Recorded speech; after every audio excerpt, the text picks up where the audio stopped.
আসসালামু আলাইকুম, welcome to back my YouTube channel Akter sky official. And আমি আবারও চলে আসছি আপনাদের মাঝে। আমি আমার অতীতে ফিরে আসছি আবারও। আজকে থেকে শুরু করতে যাচ্ছি আমার স্টান লাইফের নতুন জীবন। কারণ এতদিন আমি খুব পার্সোনাল একটা প্রবলেমের কারণে স্টান করতে পারিনি।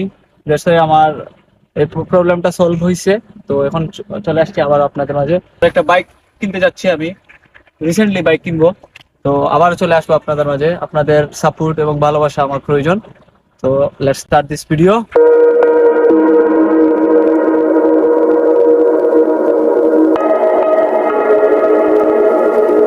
তো প্রথমেই আমার বাসা থেকে বের হয়েছি বাইক নিয়ে। আসলে মূলত বাইকটা মুড করা না, নর্মাল বাইক, স্টক বাইক যেটাকে বলে। তো বাইক নিয়ে বের হওয়ার পরে আমরা চলে আসি বাদাঘাট রোডে ধরে বাদাঘাট যাওয়ার জন্য। ওইখানে আমার ভাই ব্রাদার কিছু অপেক্ষা করতেছে, তাই তাদের সাথে দেখা করার জন্য আমি বাইকটা স্টার্ট দিই। মূলত স্টক বাইকের জন্য বেশি ঝাঁকজমক কিছু করি নাই। তো কিছু স্টান করব আমি বাজারঘাটে গিয়ে। আমাদের আসলে কোনো প্লেস নাই স্টান করার জন্য, তাই বাজারঘাটেই আমাদের সবসময় যাওয়া লাগে। তো এখন ক্যামেরায় আছে ফয়েজ, তাই ফয়েজকে সাথে নিয়ে আসছি আমি। বললাম যে আসো আজকে একটু স্টান করি বাজারঘাটে।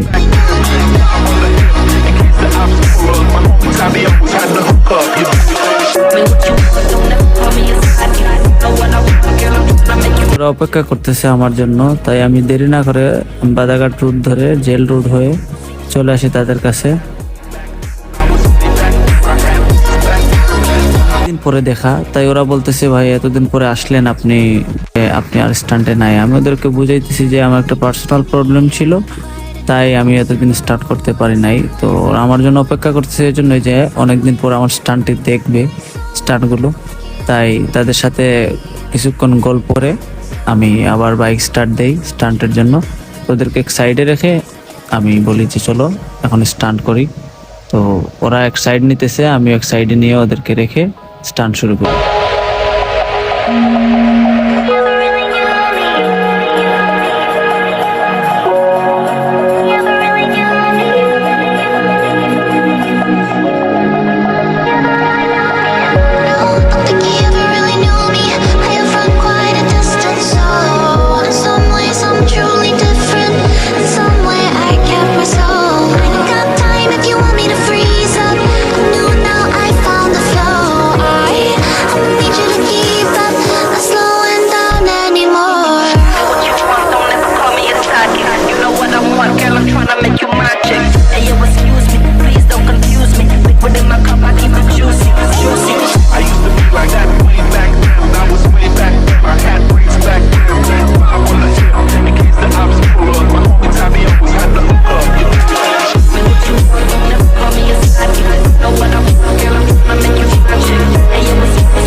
অনেকক্ষণ স্টান করার পরে আর একটা কাজ চলে আসে আমার, একটা ফোনের কারণে আমি চলে আসি শহরের ভিতরে।